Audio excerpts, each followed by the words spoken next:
All right, Shalom. Start first by giving all praise and glories unto Yahweh, Ba'ashem, Yahushai, Ba'ashem, Harakakudash. Double honors to the apostles and the elders at the great millstone. Greetings, salutations, and blessings unto the hopeful elect, those that give their life and freedom to earn their salvation. All right, Shalom unto you. All right, this is a quick lesson called Egypt Again. I'm going to just run through these scriptures and try to, Lord willing, the edification and the point will be made. All right, this is Deuteronomy chapter 28 verse 68. And the Lord Yahweh shall bring thee into Egypt again with ships. The old land Egypt was connected as a connected continent. Africa connects to the land of Israel. So we walked right out of that Egypt out of captivity right into that land after we wandered for 40 years. Okay. Well, this one we have to go over oceans and seas to get to this captivity. Okay. Like in the book of, I think it's Baruch, it says, you are yet this day in your captivity. All right, we're still in captivity right now. All right, it says, by way whereof I spake unto thee, thou shalt see it no more again. We were not going to see the land of Israel. Okay, we can't just walk over to the land of Israel. It says, and there ye shall be sold unto your enemies for bondmen and bondwomen, and no man shall buy you. And no one's going to be able to rescue us out of this. Okay, redeem us. We have a redeemer that's going to buy us back. Yahweh is going to send his son Yahushai, the mediator, to buy us back unto Yahweh. Okay, our heavenly Father. All right. Moving from there, we're going to go to the book of Isaiah 11:11. And it shall come to pass that in that day the Lord Yahweh will set his hand again the second time to recover the remnant of his people. Okay, let me jump to Ezekiel so it'll be more in line with that. Okay, Ezekiel chapter 29 verse 14. And I will bring again the captivity of Egypt, okay, and will cause them to return into the land of Pathros, into the land of their habitation, and and they shall be there a base kingdom. And that's what we're at in this Egypt again. We're a base kingdom. Okay, we're not even considered a kingdom in this captivity right now. All right, we don't even know, the Negro, Latino, and Native American don't even know that we're all the same people. We're barely waking up. The elect is waking up to that, but the majority of our nation has no clue. All right, it says yeah, they shall be a base kingdom. Yeah, so we're still in the captivity. We're yet this day in our captivity. All right, pursuant to the Apocrypha, the book of, I believe, is Baruch. Anyway, Isaiah 11:11, it says, and it shall come to pass that in that day that the Lord Yahweh shall set his hand again the second time to recover the remnant of his people, which shall be and from Pathros, and from Cush, and from Elam, and from Shinar, and from Hamath, and from the islands of the sea. Yeah, we've been scattered pursuant to Deuteronomy, I think it's the 29th chapter, okay, and in the 28th chapter of the curses, it says we were scattered amongst all the nations.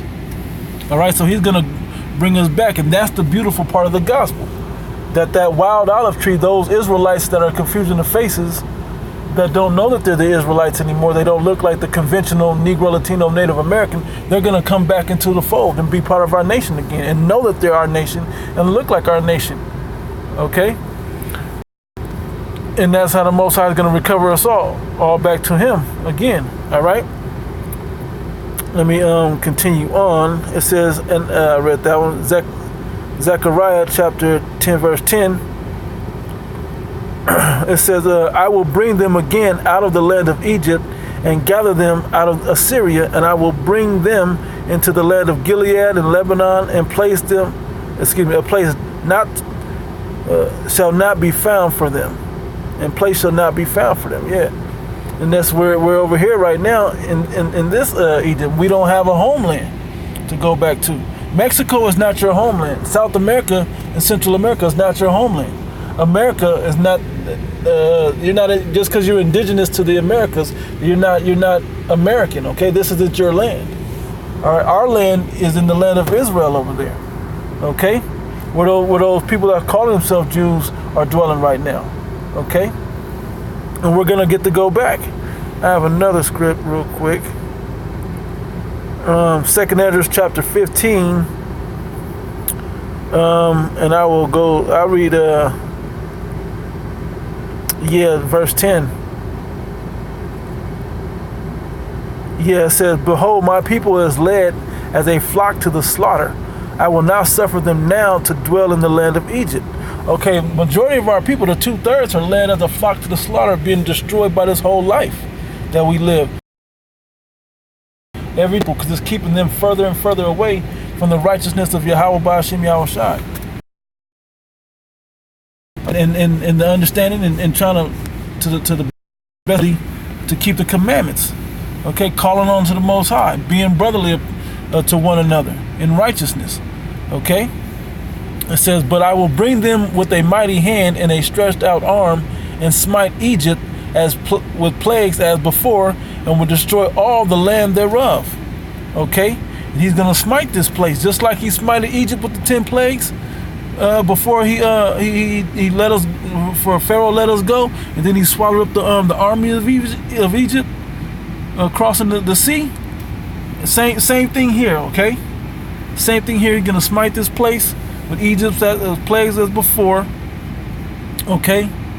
And right, it's kind of in the spirit right now, because here in Las Vegas in particular, there's locusts and grasshoppers everywhere, okay? They're everywhere. They're flooding the strip. They're just everywhere down here in Las Vegas right now. And it's funny, I was reading about it when that plague came just the other day. I was reading about it, and there was an east wind that came and brought them in. It was a big gusty wind that brought all these locusts in here. Okay? And it says it should be a west wind that'll take them out. Well, they may not take these out. Who knows what'll happen? All right? It says, verse 12, Egypt shall mourn, and the foundation of it shall be smitten with the plague and punishment that the Most High Yahweh shall bring upon it. Okay? He's going to bring a plague to this place, particularly the end-all be-all for the plagues. There was a 10 plague, but the end-all be-all is going to be fire, destruction, and this place will be known as the lake of fire. Okay? That's the lake of fire that it's speaking of when America's hit with nuclear missiles in World War III and is destroyed. But there's a lot of plagues and pestilences and famines and earthquakes in diverse places. All these things are going to happen to this place. This is the worst case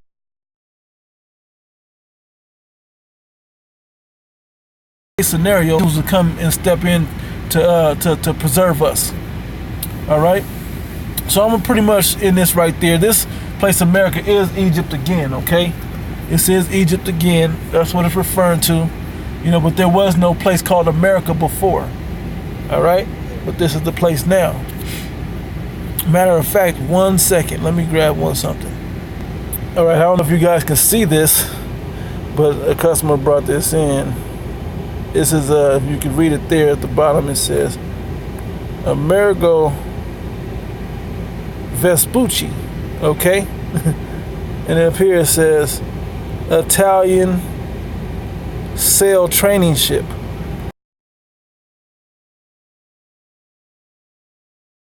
A ship, okay? They brought ships over here. He was a map maker that brought ships over here and named the land America after himself. Which we know the word Amerigo means bitter. And this land of America has been bitter for the Israelites because we're in slavery and bondage in Egypt again. Anyway, with that, I'll say shalom to the next one.